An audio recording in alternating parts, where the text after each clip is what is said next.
The beginning of England's story is tied to the fall of the Roman Empire. By the early 5th century, Roman power in Britain was crumbling.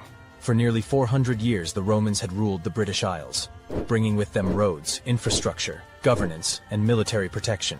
However, as the Roman Empire was weakened by internal strife and external threats from Germanic tribes, it began withdrawing its legions from the farthest reaches of the empire. Britain, on the western edge of the Roman world, was one of the first to be abandoned. By 410 AD, Roman troops had fully withdrawn, leaving the native Britons to fend for themselves. With the Romans gone, the Britons faced new challenges. The northern tribes of the Picts and the Scots, long held at bay by Roman fortifications like Hadrian's Wall, began raiding the southern territories.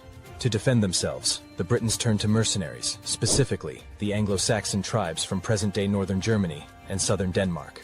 These tribes, including the Angles, Saxons, and Jutes, were initially invited as allies to help repel the Pictish and Scottish raiders.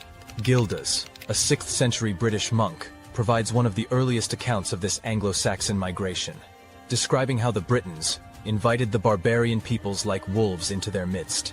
However, the Anglo-Saxons soon turned on their hosts. Having realized the fertility and wealth of the land, they began to establish their own settlements, pushing the native Britons westward into what would become Wales, Cornwall, and Brittany. By the late 5th century, the Anglo-Saxon migration had transformed much of the British mainland. Over the next few centuries, these settlers divided the land into small, often warring kingdoms. The 7 most prominent were Essex, Kent, Sussex, Mercia, East Anglia, Northumbria, and Wessex, collectively known as the Heptarchy.